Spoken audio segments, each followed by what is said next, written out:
Well, a couple things we learned from tonight, and we've learned so far in this season. When Utah State plays their best basketball, they are a very difficult team to beat. However, they have not shown quite the ability to be able to overcome tough stretches and slow starts. You can do that against Montana State. You can do that against Weber State. You cannot do that against South Florida. And I'm sure that's going to be one of the many messages that we'll hear from Jerrod Calhoun. Aggies played much better in the second half, outscoring South Florida 41-33. But when you're down 21 at the break, there's just nothing you can do. And when you're playing these kind of teams, when you give up those kind of stretches, and the score was 17-11 early in, I want to say about 6 minutes into the game. Utah State down by 6. South Florida is playing well, but Utah State's matching them for the most part. And South Florida then puts the clamps down. They go on a 15-0 run. And at that point, it's a 21-point lead. And Utah State really, in any part of the game that truly mattered, couldn't get it closer than 14. I know the final score is 13, but it just kind of wavered in that 21 to 16, 17-point range in the second half, as South Florida just did enough to keep Utah State at bay.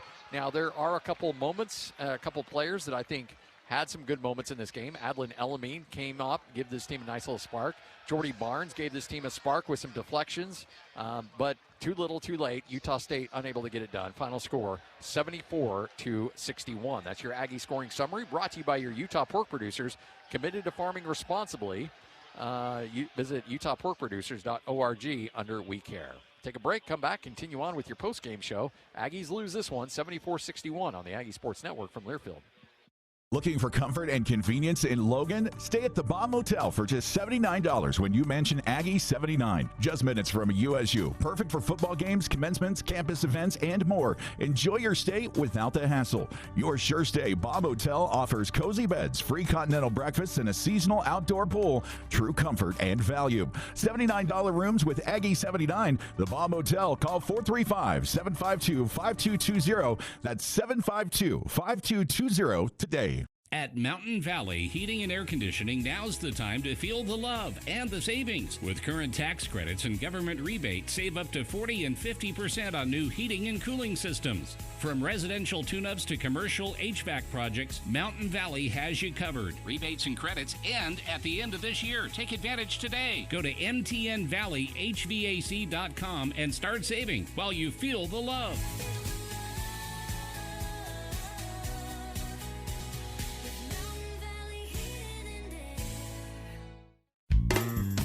Ski season is coming, which means Season Ski Rentals. This is Mark at the Sportsman, where we have over 20 years of season ski rental experience. We rent to kids and adults. Come in to get season ski rentals for your entire family. We like to wait a little later in the fall because there is a chance your kids might grow out of their boots by the time ski season actually rolls around. You will get the right gear for your kids to ski this year at the Sportsman on Main Street in downtown Logan, with tons of parking in the back. Winter's rolling in, cold, snow, wind, but Mother Nature can't cancel us. At Top Shed, we build custom sheds year-round, right on site in northern Utah, southern Idaho, and Wyoming. Blizzards, freezing temperatures, doesn't matter. We don't shut down. We show up, we build. So if you need storage, workplace, or a backyard upgrade, don't wait for spring. Top Shed builds in any weather. Top Shed, making sheds great again. Call 435-760-7766 or visit TopShedUSA.com. This Aggie broadcast is brought to you by Advanced Heating and Air, 3-time Best of Northern Utah gold medalist on News Talk KVNU, where Utah State is always number one. Majority of the game, Utah State was down 21 at halftime and never really could put together that big scoring run to try to make South Florida feel uncomfortable. Utah State did a much better job in the second half, forcing turnovers. 9 turnovers forced in the second half, but Utah State turned it over 8 times. 14 turnovers for the Aggies, 17 for South Florida, and both teams were able to generate 13 points off of those turnovers. What the problem is when you're down big and you still force turnovers, but you're not able to convert those into points, you just ride it out. And the difference in this game, not even three-point shooting, because South Florida hit those threes early to give them the lead, but you look at the free throw shooting discrepancy. South Florida attempted 32 free throws tonight, 24 of 32. Utah State, 15 free throws, 10 of 15. Utah State ended up being out-rebounded 40-34.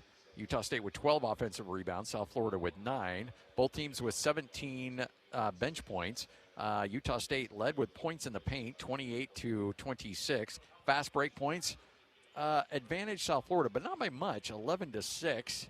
And so you look overall, Utah State just got out of their offense. I mean, they had 22 made field goals tonight, shooting just 35% and 29% from three, and had some good looks early on, and they just wouldn't fall. And I think there's a couple players that see, that lid get welded onto that bucket, and sometimes it's just difficult to try to overcome that. And this is a Utah State team that's just not quite there yet. Mason Falslev played his butt off in this game. Ended up with 19 points, 7 of 17 from the field, 3 of 6 from 3, had 8 rebounds, 2 assists, but eventually fouled out of the game. MJ Collins also had 19 points, but he was 5 of 13 from the field, 1 of 4 from the 3, made up a bunch of those points at the free throw line, especially in the second half where he was 8 of 9. In fact, 9 out of Utah State's 15 free throws were attempted by MJ Collins. Aggies defensively a little bit better in the second half, but ultimately not enough to make that big run to try to get themselves back into this game. And joining us now, he's the head coach of Utah State, Jerrod Calhoun, kind enough to join us. And Coach, after a game like that, your team had been kind of playing with fire a little bit against Montana State, and the slow start in this one, you're down 21 to South Florida right out of the gate. It's pretty much impossible to come back from that. Yeah, I mean, you're putting yourself in a major hole, but yeah, hats off to South Florida. They were the hungrier team. There's no doubt about it. How did your team really kind of struggled early on handling that pressure? Not necessarily turning the ball over, but just playing frantic. How do you get those guys to settle down?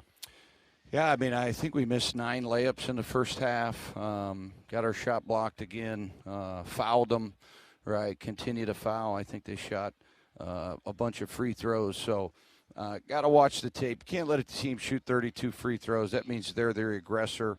And it's kids' mindsets. That you're not really coaching any strategic stuff anymore. It's all about the mind. When you're trying to mismatch guys every year in and year out, you preach the same things, right, Scotty? Like you got to be the hungrier team. You got to rebound. You got to keep them off the line.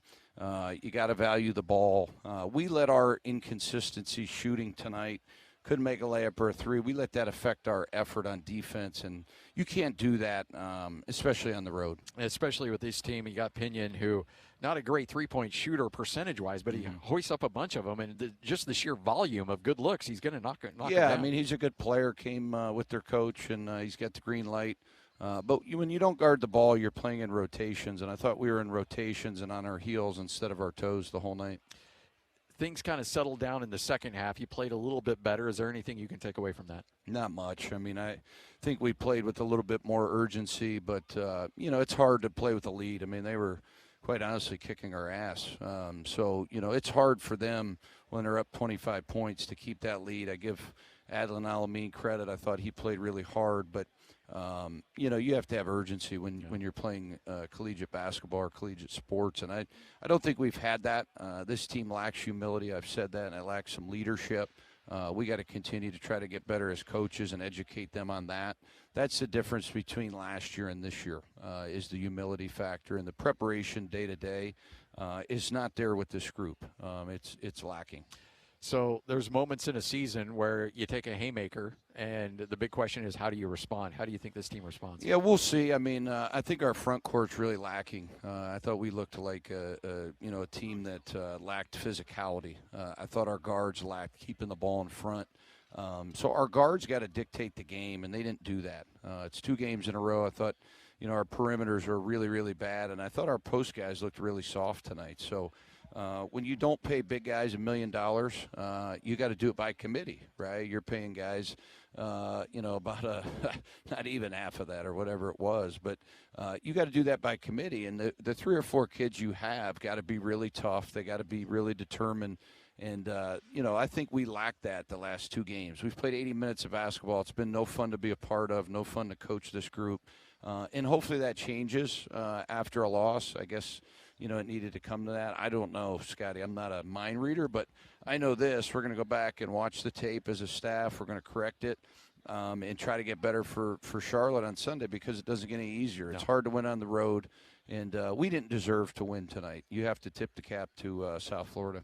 74-61 the final. Thank you, Coach. Appreciate it. Thanks, guys. There he is, the head coach. You were there, you watched the game, or you heard it all here on KVNU. So now it's your chance to give your thoughts and ask your questions about the action as KVNU Aggie Game Day continues with Aggie Call. The phone line is 435-753-KVNU.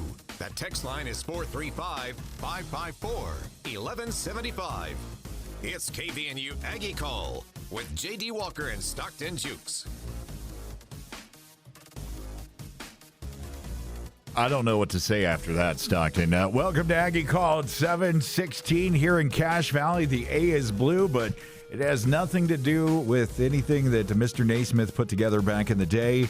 It is thanks to the Aggie volleyball team. We'll get to that matchup over Tennessee in just a second. But Stockton, my first thoughts here, this is some pretty, I've heard Coach Calhoun's comments on that. It seems we'll get into that. If you want to sound off on that, there seems to be a growing back and forth sentiment between who's to blame, the players, or maybe Coach taking some blame. If you have thoughts on that, sound off right now, 435-554-1175 for the text line. That's 435-554-1175 for the text line. Phone line open too, 435-753-5868. That's 753-KVNU. Just to let you know, we do need to keep it in between the FCC navigational buoys. So those. Yeah, it's not late enough yet for you guys to. I think my grandpa introduced me to George Carlin when I was like 3 years old. So I learned the 7 words you can't say on the radio. It has been expanded. So let's keep it clean here. But man, 74-61, the Bulls win over the Aggies. Just really separating the performance from the people. It just uninspired. We had problems just all across the board. It didn't seem like they really got off the plane, the bus, the water taxi, whatever it was. But if you take this game and you add it with the resume of the last matchup against Montana State, I'm seeing some little things, some red flags here for our Aggies early in the season that are kind of concerning me a little bit, Stockton. Yeah, I'll just go ahead and get this out of the way. I think that's the worst game I've seen a Jerrod Calhoun coached Utah State team play. I've seen a lot of reaction. Of course, it is. After this, we got to get it out, and we do a little group therapy here. So 753-KVNU, 753-5868, or 435-554-1175. Seeing a lot of people on Twitter saying it's the worst performance they've seen in a long time. Yep. Of course, real reactionary. Yeah, I mean, even to go back a little bit, I don't think we saw anything that bad out of Sprinkle and going back to the Odom days when I was more of a casual fan. I just really hard to remember just being bad on both sides of the floor, like just flat out bad basketball today. And like you're saying, separating the performance from the people. Obviously, this is not, we're not taking shots at anyone's personal lives, but no one out there for Utah State played a good basketball game. We talked in the pregame show about you really got to settle in and you got to say, hey, I'm going to go out there and play really physical basketball against the South Florida team where in that region of the country, basketball is played a different way. It's a different brand of basketball, and Utah State was not ready to play that today. They were soft on defense. They were soft on offense. Terrible shots, bad ball movement, slow in transition. That's another key that we picked up on in the pregame is you got to be quick in transition defense. You got to pick up on the shooters. Didn't do that. It's how you end up with Pinion 5 for 9 from 3 for 17 points. As a team, South Florida 8 for 21 from 3. Utah State 7 for 24. 45% from the field for USF to 35 for Utah State. 21 for 47 from the field. And just, oh my gosh, 11 assists to 14 turnovers. It was 13-17 for South Florida, but they were hitting their shots, and Utah State was taking terrible shots. So, just ugly all around. No one should be. Everyone should be going to bed uncomfortable tonight. Everyone should be going to bed uncomfortable. They got a lot to fix when they get to North Carolina. So just seeing some sentiment and getting to the text line just a second. Jalen DeMoore is also going to join us here in just a couple minutes here on KVNU Aggie Call. Mosser talking about from metric perspective, this loss doesn't hurt. It'll actually be a Q1 loss tomorrow. But from the eye test, oh boy, the Aggies have some figuring out to do. I'll pay to be in that locker room. Some of the comments, we've kind of seen some mention. I'm not in this camp yet because I don't think you can really have so much of a sample size, but some of the comments are Calhoun's quick to call out the players, but I think you need to take a long look in the mirror. It seems some of the sentiment we're seeing there, going to the text line real quick here on KVNU, it's well, actually, you know what? We'll start that off with Jalen here in just a second. But that's kind of some of the sentiment that's seen. How is the team going to respond to this? And with the era of NIL, and it is professional basketball. And look, if hypothetically, but let's say the Aggies roster is $1 million roster tonight, that was not $1 million team. That was not a team that performed out there. There was not a team that executed. I understand you can get into Coach Calhoun for, the expectations or calling it out or whatever. It's definitely a contrast to Coach Mendenhall, who keeps everything at the front. But different strokes for different folks when it comes to coaches. And like we said in the pregame, Coach Calhoun's got his pulse on this team. Some questioning if maybe he's lost the locker room a little bit. I think it's way too early for that kind of talk. And if you have lost the locker room, I think you really need to look at the performances. Because, yeah, it goes on the coach, and the coaching staff has to get them ready. But the players have to execute the game. And having to go to overtime to take care of Montana State and then getting embarrassed by South Florida, that's embarrassing. Here are my initial thoughts on this whole Calhoun needs to take some of the blame here. It's a tough situation, like JD is saying here. We are way too early in the season to say, did he lose the locker room? And first of all, I don't think that should even be the discussion, because nothing that he has said, as fiery as he's been in the last two postgames, nothing he has said has been wrong. He's been calling out his guys that deserve it. They played bad basketball. And yes, maybe there are some things in practice that aren't being done to the best of the potential that they should be, or maybe there are some things that they need to focus on that they're not. We don't know. Those are closed-door practices. To try and comment on what's going on in practice would be asinine. So we're not going to. But looking at just the performance of the team tonight, again, 35% from the field, 22 for 62 from the field, 7 for 24, 29% from 3, 10 for 15 from the stripe, 67%. Turned the ball over 14 times, 21 fouls, only 11 assists, and he got out-rebounded 40-34, out-rebounded for the second game in a row, by the way. Off-ball defense was bad. Transition defense was slow. They looked uninspired and flat-footed. I'm not really sure how Calhoun can step in and take responsibility for the performance of his players. Now, if there are things that are going on behind closed doors and behind the scenes that we don't know about, maybe there's some contributing factors there, but we don't know that. So we can't comment on that. And I'm having a hard time putting a lot of blame on Coach Calhoun tonight for a bad performance on the floor. Helps if I turn that button on. Yeah, it's kind of too early to do that, and it's his style, and it might have approached us a little blunt because we've, Coach Mendenhall, the results are the results.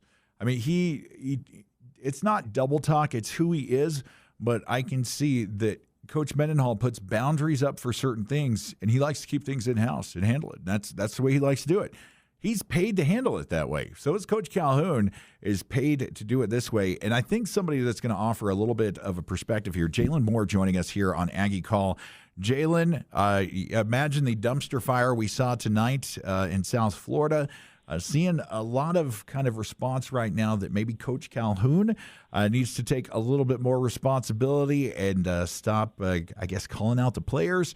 As a former Aggie, actually always an Aggie, but a former player, how do you sound off on this and feel about it? As you've been on both sides. You've been a player, now coaching some of our prep athletes here in Cache Valley. How does this put you, and where do you see it going here? Yeah, we kind of touched on it when they played Montana State. We knew that if they played a team that was more athletic, guys that would, get in the passing lane, guard us more tight, and we just played that same way, like we knew we'd be in trouble, and I think USF obviously was able to see some film on that game. And I agree with you guys. I think we just came out flat. We didn't look motivated. The energy was off. USF had all the energy. They looked like they were the team having fun. They were making big plays, blocking shots. So I think is just a team that came out flat, and that sometimes happens.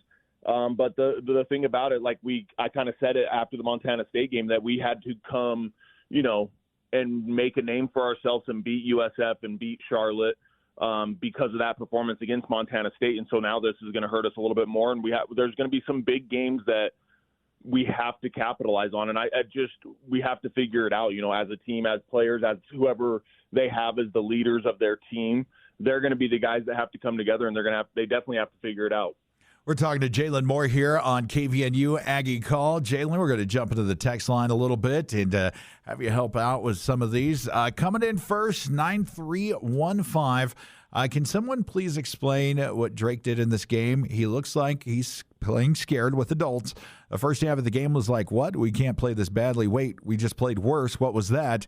And the game just got worse. Being down this much at the end of the game, we need shots. The only way to come back. Why are we taking our time? I see that, and Jalen, the only thing I can think of with Drake is the injury that happened. I believe it was against Weber State and a high ankle sprain coming back, and he played well in his first game back, but the last two games, it's been a really rough going for Drake out there, and it might just be kind of the ebb and flow of what is the natural course of a basketball season. What do you see? Yeah, I was going to say that. I think, like you said, there's going to be, that's the hardest thing in basketball that people don't realize, is just being consistent every single game. Being just that consistent guy that shows up, makes plays, does everything like that. That's what makes a great player so good. Is they're every game out, they're efficient, they're consistent, but it's not always common. Like you said, there's going to be ebbs and flows of the season where guys are playing at a super high level. Then there's going to be a few games where they drop down for 3 or 4 games, and they'll come back and play at a super high level. And I know he's got that experience and he's got that leadership. So I look at a guy like him, and I think it's just one of those areas where he's playing low right now, and he's got to make sure he doesn't lose his confidence. That's one of the biggest things in basketball. It is mental. So he's got to make sure he doesn't lose his confidence, but he's got to make sure that, he gets into the gym, he gets back confident, all that kind of stuff. Because that's just the biggest thing, is I think is his confidence just kind of lacking. I see him even passing up shots at times that he was shooting in the first games where he was playing with that confidence. So that's my biggest thing, is I just want to make sure that, for him, the mental part of the game is going to still be there. And sometimes it'll take some teammates as well to pick him up, All right, moving on up the text line here. We've got a pretty detailed text here from 5662. Haven't seen an Aggie basketball team play so uninspired and ugly for years. Didn't look ready to play. Big opportunity missed. What a horrible showing. Gifting South Florida 24 points from the line is ridiculous. Couldn't throw it in the ocean. Glad to see Jordy, Elamine, and the mayor show a little bit of fight. Bad look for the metrics. We'll get into the metrics in a second. Maybe this is a good loss. Players getting paid good money and playing like they've already made it. Felt like this team was feeling themselves way too early. Player issue, coaching issue, all of the above, question mark. Congrats to the volleyball team for showing up and getting a huge turning win. Get Rob his extension now. Yeah, we'll talk about volleyball in a minute, too. Those guys, awesome team. But let's go back to the end of this text here, because this is another thing that I'm seeing a little bit on social media and a couple different people asking this in the text line. But players getting paid good money and playing like they've already made it, felt like this team was feeling themselves way too early. We heard Calhoun talk a lot about humility, or the lack thereof, on Saturday after Montana State. Didn't hear much of it tonight, but a lot of the comments are now starting to turn to NIL. This is a business. Jalen, what are you thinking here in terms of players getting paid now? It's kind of a different ballgame. It really is. And like you guys say, it is kind of a business now. You look at guys in the NBA. The only thing about college is that you can't do is you can't trade. You know what I mean? But everything else is the same. Like guys in the NBA that underperform, all that kind of stuff, they're going to get cut. They're going to get traded. So, yeah, there's going to be, a little bit of pushback from the community, all that kind of stuff when there is a little bit of underperformance. And like I said, I don't think it's one single guy that you can just point a finger at for the last couple games. I think it's just a team effort, things that they're going to have to figure out as a coaching staff and as a unit of players. Like I said, there's going to have to be some leadership that steps up. And I think some of the guys, when you do get paid some bigger money, it is going to put a different kind of pressure than some of these guys have probably felt before, that you have to go out and perform. And I see it not only with Utah State, I see it with some of these other guys that come from a couple smaller schools and go to bigger schools that pay them money. And they start out, they struggle. I think there's a pressure that they weren't expecting to be like I said, consistent every night, and it's hard for some of these guys to do that. So I think, but for us overall as Utah State, I think it's going to be a team thing that we all have to come together and we really do have to figure it out for sure. And it's going to have to be quick because it's a pretty quick turnaround against Charlotte fairly soon.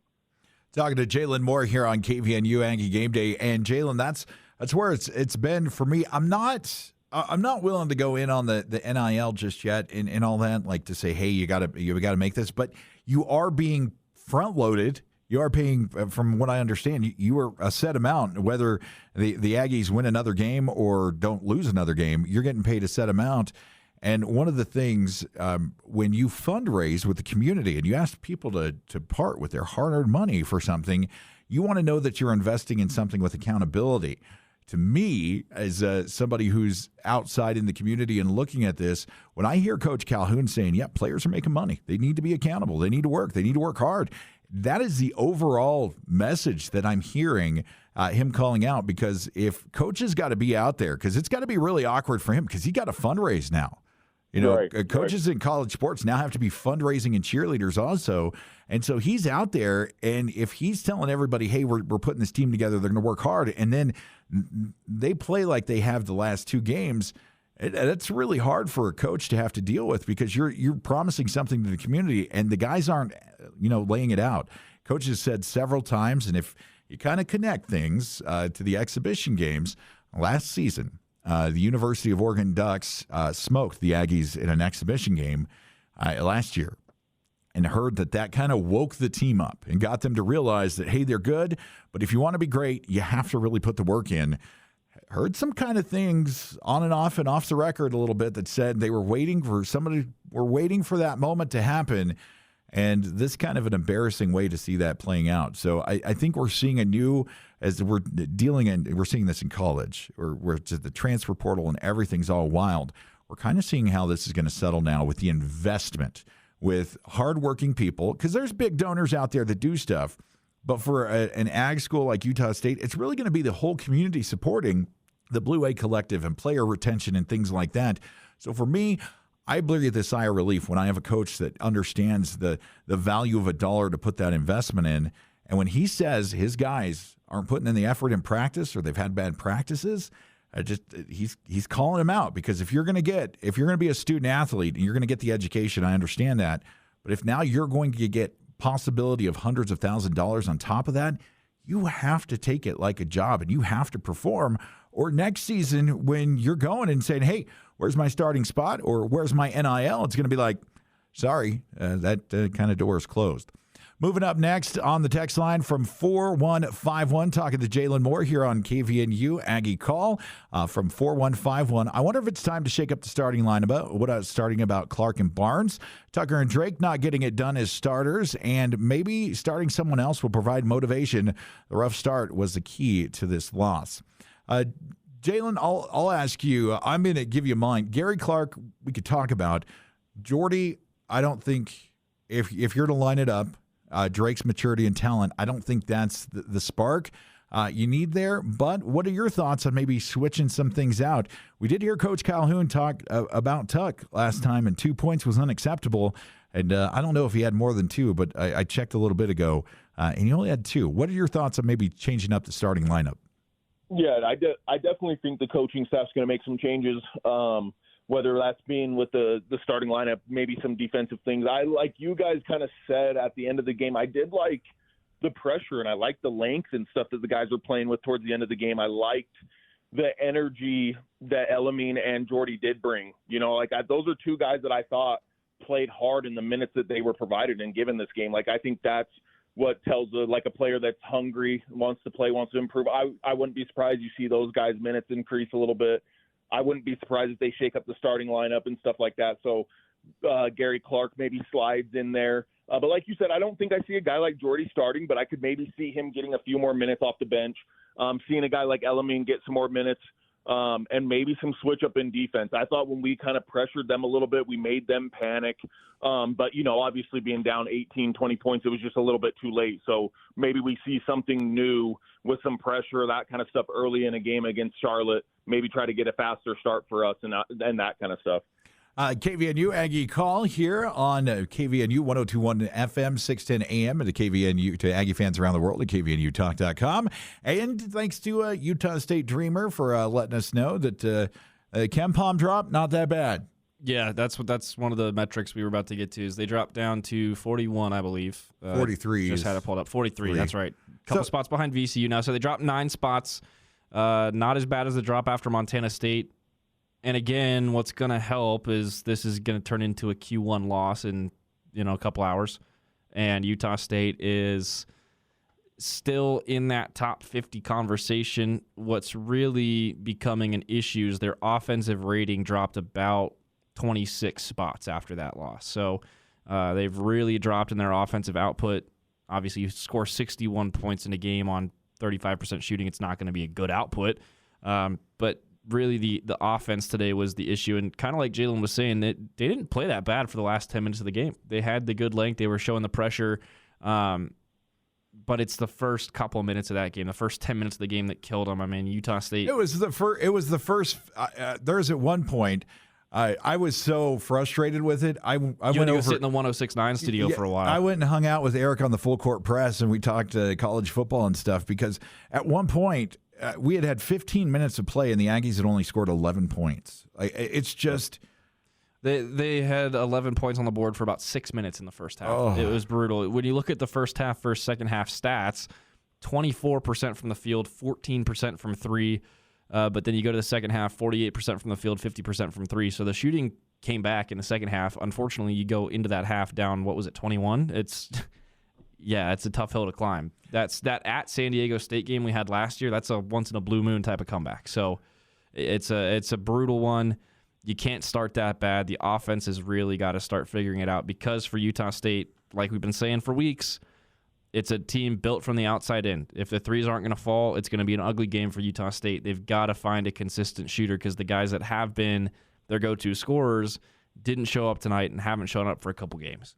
We're going to go ahead and take a quick break here on KVNU Aggie Call. We'll come back with more of your text. Jalen Moore joining us at 7:37, and a little bit of snow coming down outside the KVNU studios. The text line open, 435-554-1175, and we'll be back with Aggie Call.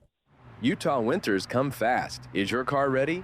Don't miss this special at Master Auto Tech. Right now, buy 3 tires and get 1 free for up to $200 off. Why pay for 4 when you can get 1 for free?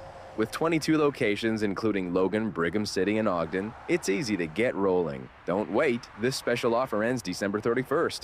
Visit masterauto.tech and drive safe this winter. Your trusted, helpful expert, Master Auto Tech. Winter's here, and that old car sitting in your driveway isn't getting any warmer. Turn that frozen junker into cold, hard cash with DD Auto and Salvage in Logan. It's never too cold, too wet, or too late to clean up and cash out. DD Auto and Salvage makes it quick and easy. They'll even pick it up for you. Get the most money possible for your junk vehicle or scrap metal, and earn a little extra holiday cash while you're at it. Call 787-1204. That's 787-1204. And let DD Auto and Salvage pay you today. DD Auto and Salvage. Cold cars turned into hot cash. Need a great deal near USU? Mention Aggie 79 and score a room at the Baum Motel for just $79. Enjoy charming, homey hospitality in downtown Logan. You'll love the clean, spacious rooms and friendly, attentive staff. Take advantage of free breakfast, free Wi-Fi, and a seasonal outdoor pool. At that price, it can't be beat. $79 rooms with Aggie 79 at the Baum Motel. Value every day of the week. Call 435-752-5220. That's 752-5220. Since 1896, S.E. Needham Jewelers has been selling diamonds in historic downtown Logan. Today, you have a choice of both natural and lab-grown diamonds. You'll be impressed with the affordability of our diamonds today. With our international suppliers from Israel, India, and Antwerp, Belgium, we're able to guarantee the best price. Simply magnify our diamonds, select your favorite, and have it mounted in a ring of your choice. Open Monday through Saturday, 10 to 7, where Utah gets engaged. S.E. Needham Jewelers, middle of the block, at the sign of the clock. Happy holidays from the entire team at Adams Wealth Advisors. As we celebrate the joy of this season, it's also time to plan for a financially sound future. Wondering about tax strategies or required investment distributions? Adams Wealth Advisors has the answers. The Adams Wealth team is here to guide you through any complexities and ensure a prosperous new year. Happy holidays from Adams Wealth Advisors, where achieving your financial goals is their mission. Call today to schedule an appointment, 752-1702, or search Adams Wealth Advisors online.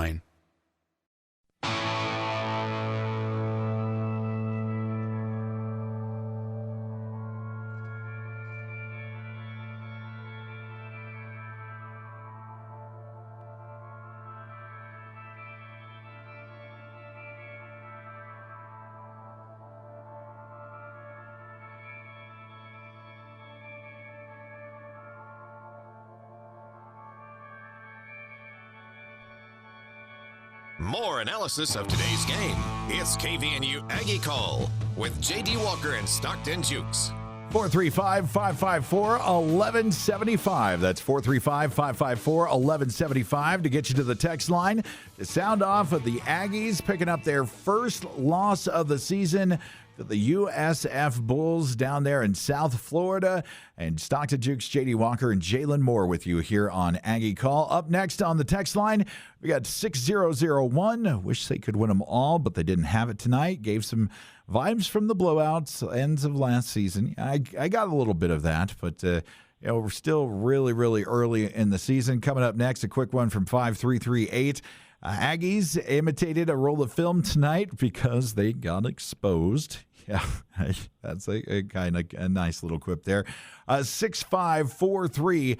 With this is now a business. People are getting paid to play. If they aren't getting the job done, they need to be demoted or someone else needs to step up. Jalen, I get that mindset and I see that, but also what you got is what you got, right? You only have 15 players on the team. You got 3 players who are redshirted.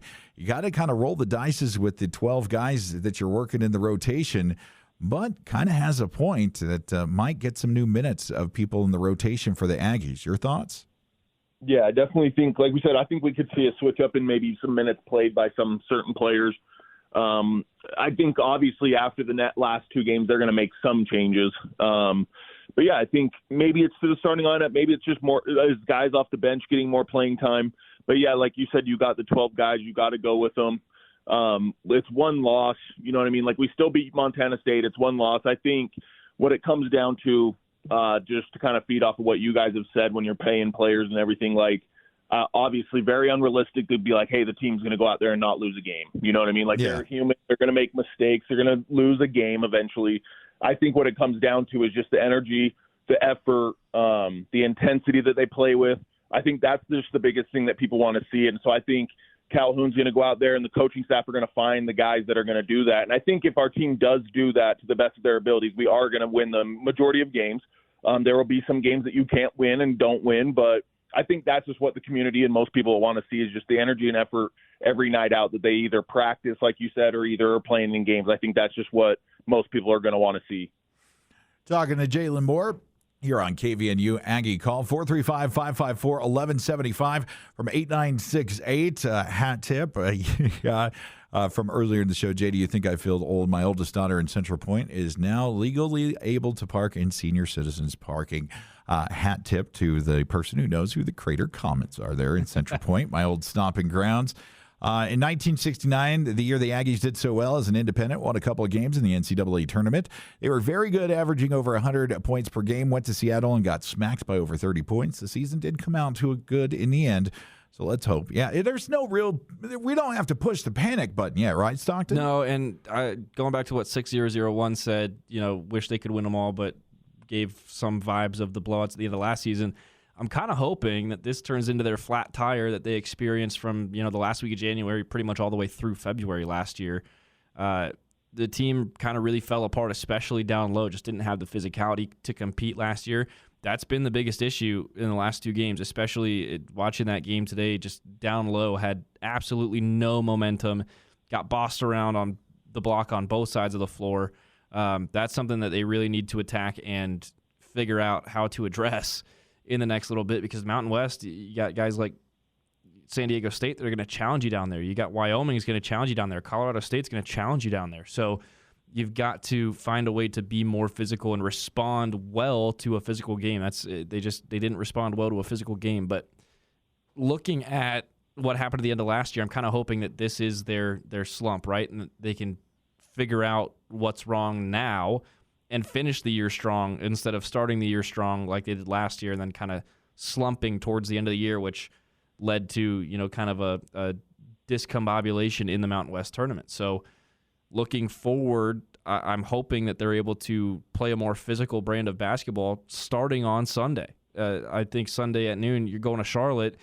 Charlotte may not look like a great team on paper, but they're going to be just about as physical as South Florida was today. Like I was saying at the beginning of the pregame show, that is a region that is going to be physical no matter who you play, no matter where you play them. They're going to play you hard down low. They're going to try and get to the glass. It's just you got to find a way to be stronger down low because like Calhoun said and like, a couple sentiments have been floating around, defensively, offensively, on the block, they looked soft today. Coming up next on the text line 0783, well, maybe Carson, Mason, and Drake will play better when they are breaking the Sabbath this Sunday. Hopefully it's a long time until the lesson in their wards is on the Sabbath day.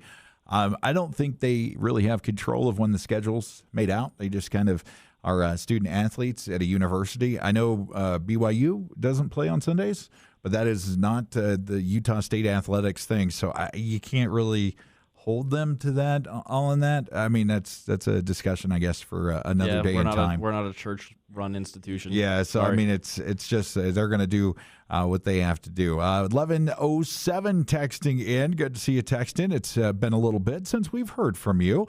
We were at the game tonight. Hard to watch loss, but it reaffirmed Spectrum magic. The arena was maybe a third full, generally quiet. The herd is amazing and can't wait to get back there. It's funny you mentioned that because the broadcast said it was a good crowd for South Florida. You mean the two Tales from the Crypt Keepers? Goodness gracious, yeah. The J.D. Vance meme and the Crypt Keeper. Yeah, it was... calling the game just like this. No, it was an interesting environment, and it was definitely not a tough way to start as a first true road game. I'm going to pass this to Jalen, actually, but you have kind of a quieter road environment where you're going to have some tough road environments this year. To have a performance like that against a source in the arena says it was maybe a third full. Jalen, are you concerned about some of the road games in the Mountain West now, or do you think that this is a good kind of learning experience and a good starting point? No, I definitely think this will be a good learning experience. Like you guys said, kind of like more of a true road game.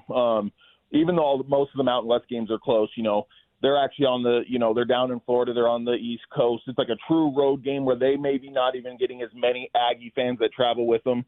So I think it's just going to be I think you guys have touched on it too. I think the biggest thing is going to be what happens and how the team shows up in another true road game on Sunday against teams that are going to be very similar. The American Conference, we played two teams. Both of them have been physical. I don't think we even matched or came close to, matching the athleticism that USF had on the court tonight, and that's fine. You're not always going to be the most athletic team, but I think there's going to be certain things that we got to figure out if we do play teams that are more athletic, like I always say, using fakes, playing off two. Those are the kind of things that we're going to have to see our team improving, or especially in the paint on Sunday. So I think that's going to be another good test of an actual true road game where we're not going to go into a lot of atmospheres that are like the Spectrum. That's what makes it so special to play there every home game. So we got to get accustomed to this because we are going to play some places like Air Force, like San Jose, places Fresno, that maybe the crowd isn't too great. So we got to make sure that the players ourselves, come out ready to go. We got a final text here on basketball. Still time to get it in, 435-554-1175. A couple volleyball texts after this, Jalen, so we'll go ahead and let you go. But going to let you handle this one. It's a little bit long, but it's got a point here. A couple of thoughts on this game and the team. Really poor effort tonight, aside from players like Mason, Adeline, and Jordy.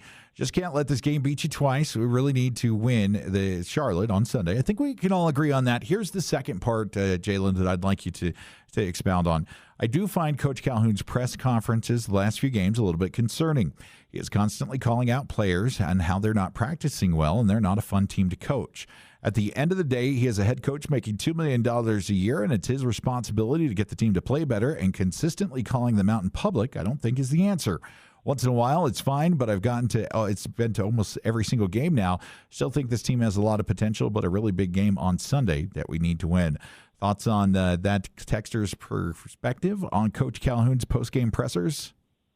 Yeah, and it's hard to say because I also don't know, like you guys have said, like behind closed doors, what his relationships are like with the guys. You know, he might just tell them as he's recruiting them, as he's coaching them, like, hey, I'm going to keep it up front, bluntly with you guys. If you play well, he probably tells them. If they don't, like, he probably tells them. That's what it seems like for me. He's going to wear, you know, his heart on his sleeve, and he's going to just keep it realistic with them.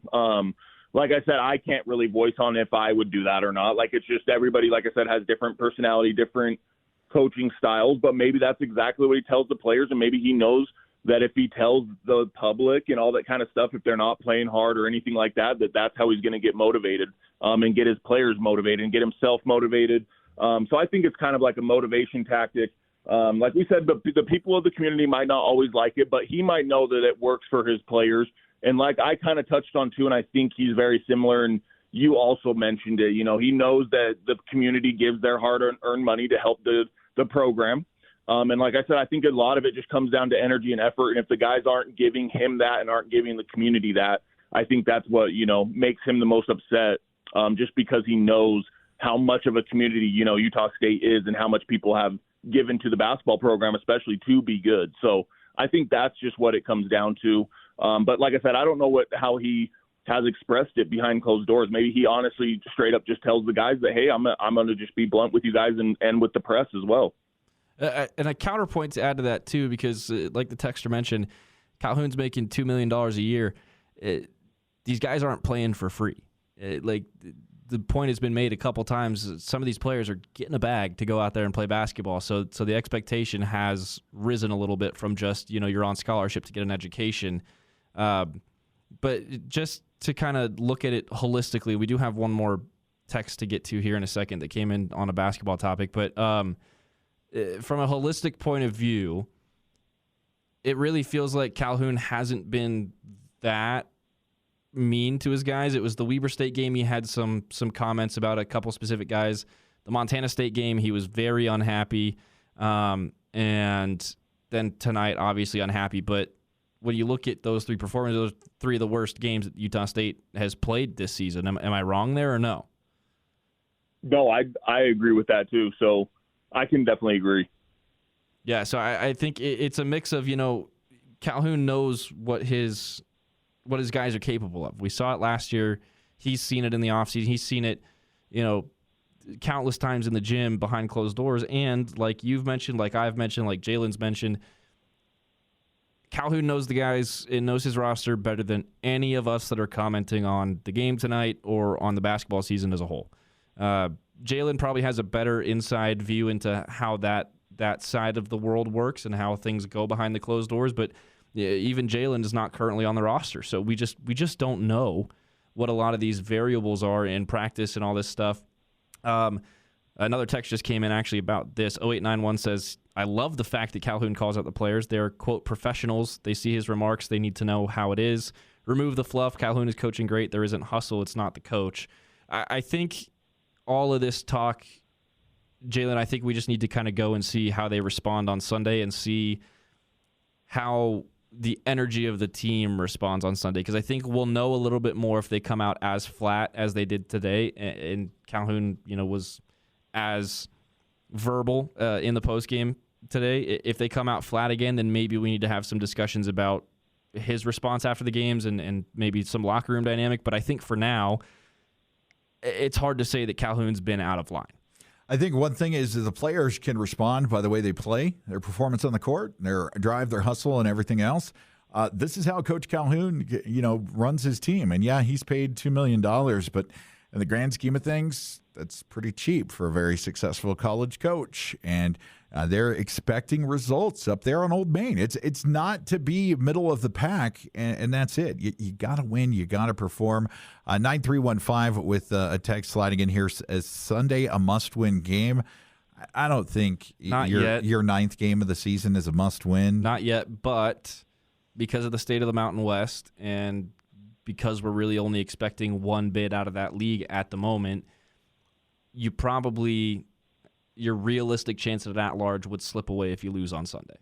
You'd probably have to win the conference at that point. I don't think today is an end-of-the-world loss by any means, but I think that Sunday, if you lose that game and you drop those back-to-back against teams that are a good bit below you in all the metrics right now, that could become dangerous. Now, again, the South Florida loss, that's turning into a Q1 loss by the time we wake up tomorrow. So it's not going to be as impactful as it felt. It feels like a bad loss because they played a terrible basketball game. And to me, it's compounded to me a little bit more is the fact, and Jalen, please sound off about this, is the fact that we've consistently not seen a full performance from this team.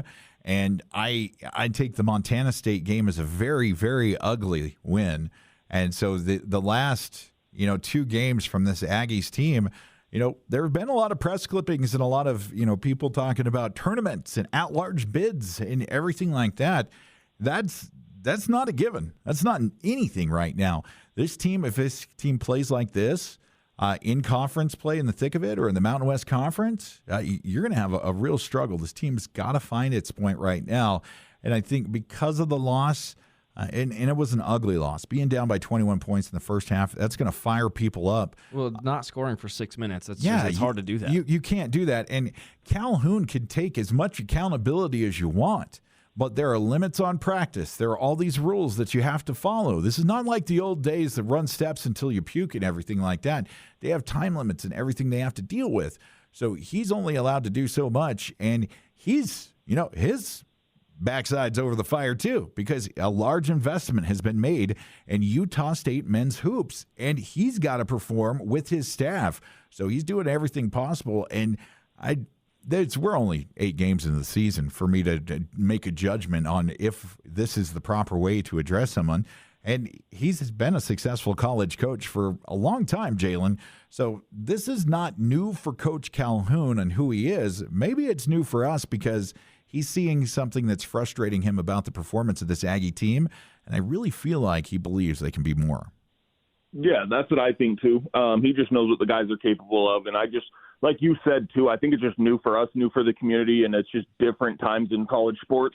But yeah, like if you want to be a good program, you want to compete, this is the kind of stuff you go through, and we're Utah State, imagine if Kentucky, Arkansas, like those teams that pay all those coaches that money go on losing streaks, I kind of could only imagine what people are like, so I think we're fine. We're 7-1. Sometimes you win ugly. Sometimes you lose ugly.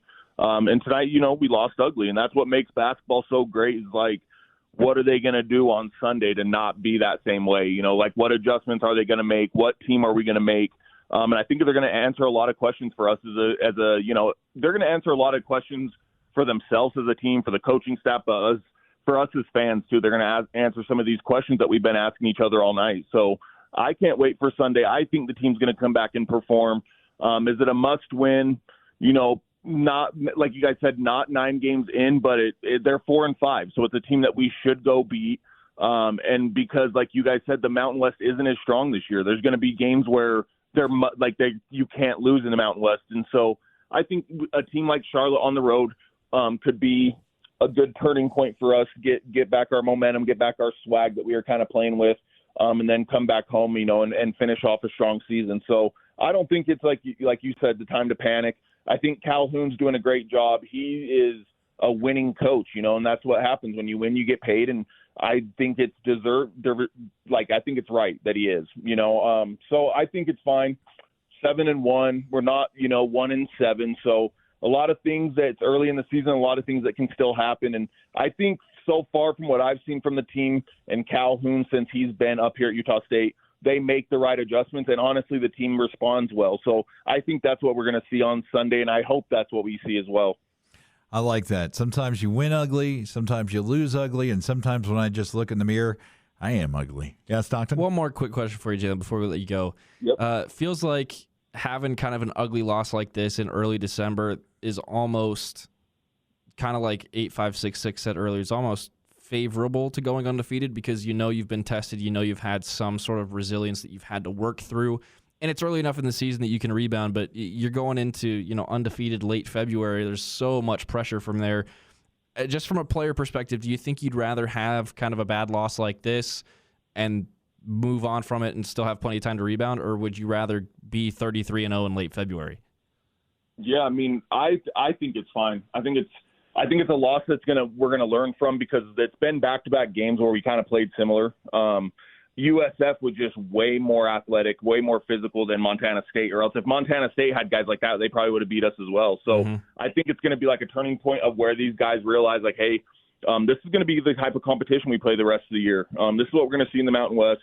I think it's going to be a learning point for the coaches, for the players.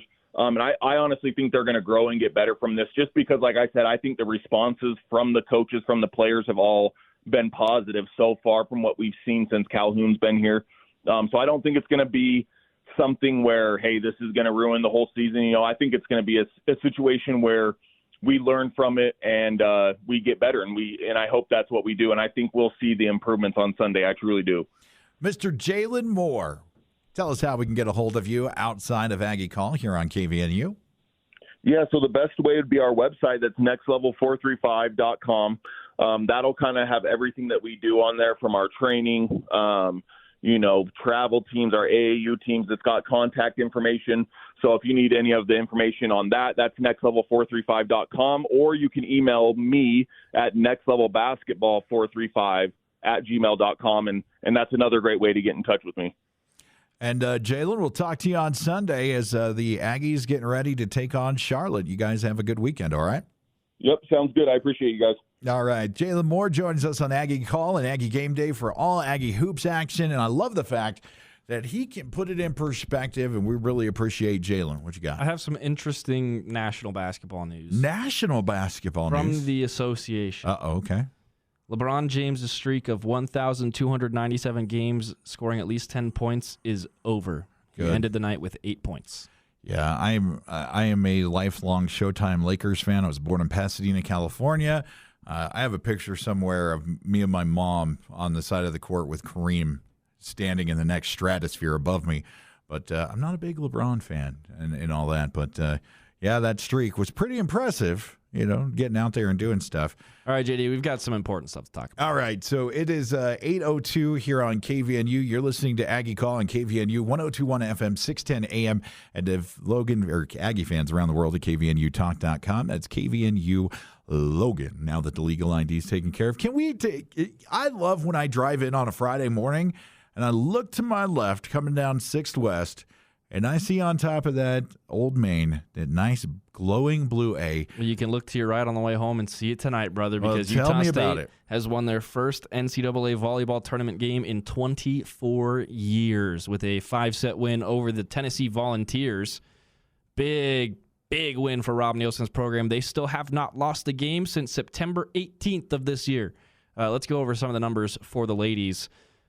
.312 hitting percentage of the team. Tierney Barlow doing what she has done all year long. Hit a .560 tonight, 16 kills, only 2 errors on 25 attempts. Lauren Helgeson, the freshman behind her, .308, 39 attempts, 14 kills, 2 errors, including probably the biggest dig of the night on the point that would win the Aggies the game. Unbelievable pass on the move on the back line. Just passing has been an issue for Utah State for a couple years, and it has erased itself late in this season. They have been so good, even when they get forced out of system.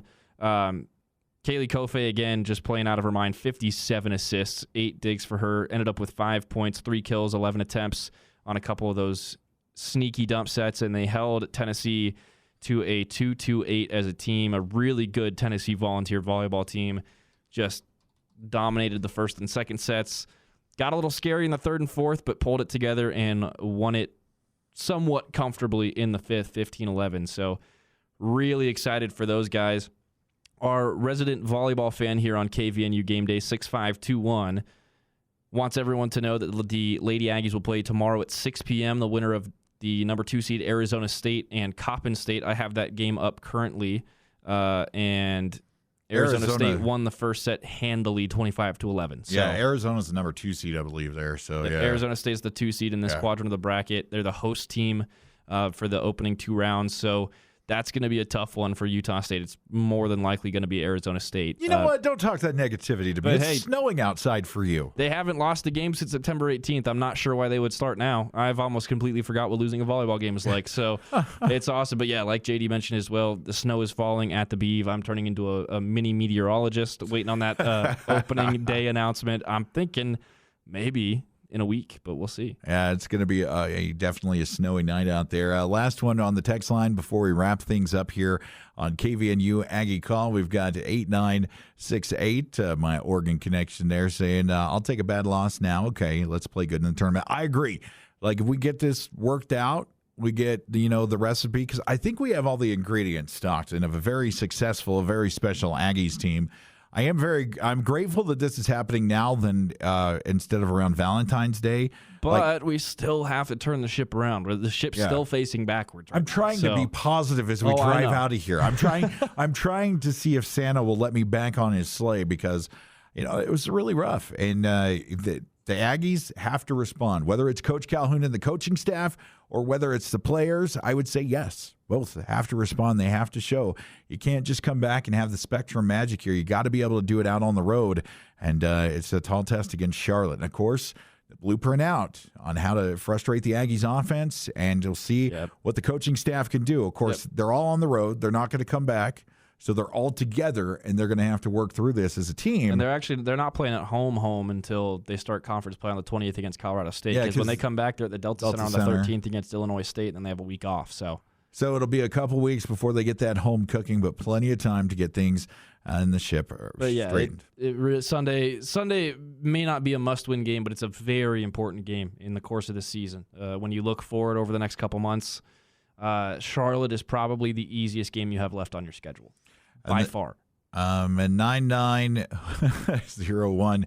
Okay, the refs screwed us and lost the game. I saw different out there. Oh, but the refs screwed us. Okay. But I appreciate that 9901. You getting the last one in and making me laugh a little bit. The foul discrepancy was frustrating, and it really became highlighted in the second half, where it's just really soft whistles on one side, and there was a couple. Utah State was getting hacked at the rim, as they usually do. And it's frustrating, but there were so many other reasons that Utah State lost that game. It was the officials didn't make them shoot 35%.